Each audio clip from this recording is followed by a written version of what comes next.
I'm Benny the Comic Historian, and welcome to the top 8 cringe-worthy comic book storylines. Keep in mind this is entirely based upon my opinions, but these are 8 arcs that just kind of make you go, what?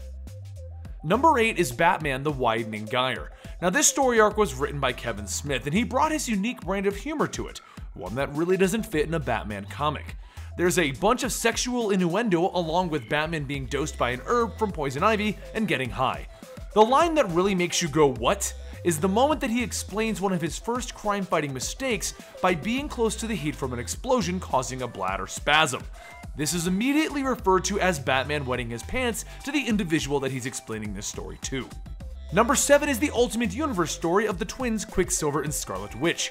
You see, in the Ultimate Universe, a few things have changed. First, it's implied that they are actually Wolverine's kids. Second, they have apparently had sexual relations with each other, committing incest. There isn't much more to explain to this one. They are twins who slept together.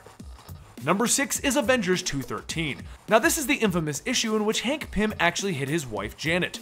Hank at this point was all kinds of unbalanced because he just made a killer robot known as Ultron. You may have heard of him.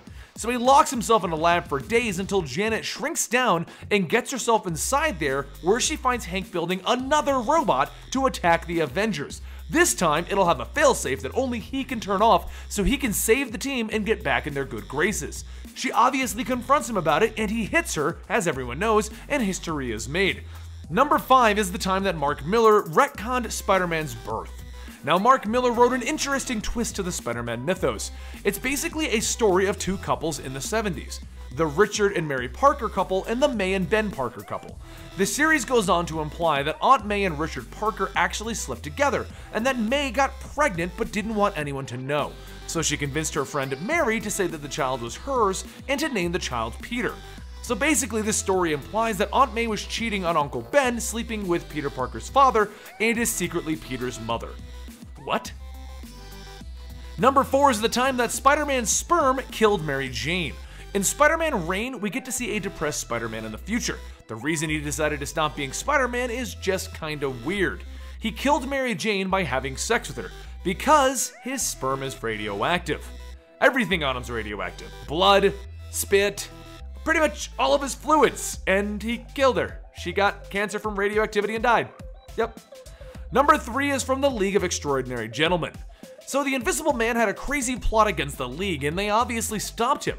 To get revenge, Mr. Hyde finds the Invisible Man and makes him suffer by raping him.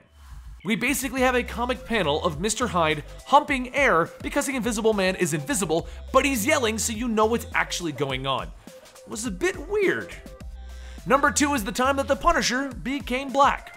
He basically broke out of prison and found himself a junkie of a doctor. He then asked the doctor to make him unrecognizable, so the doctor made him black. He then finds himself assaulted by racist cops and then has a superhero team up with Luke Cage.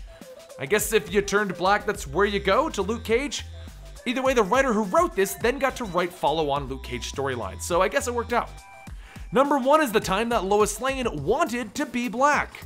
This one ranked a little bit higher than the Punisher because Lois actually chose to become black just so that she could write a news story about black people in Metropolis.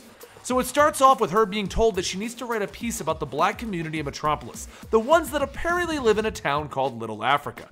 After they wouldn't let her write a story about them, she found a machine that would actually turn her black so that she could go back and get accepted by them, getting her story and learning what oppression is, and then changing back into normal, white, and privileged Lois Lane. So she learned her lesson, right? What do you guys think of these cringeworthy moments? And what moments do you remember in your comic books that made you just kind of go, okay, who wrote this? Like, really, why? Why did this happen? Let me know in the comments down below, and I'll see you guys next time right here at Thelistbomb. I'm Benny for Comic Historian, so we'll see you guys later.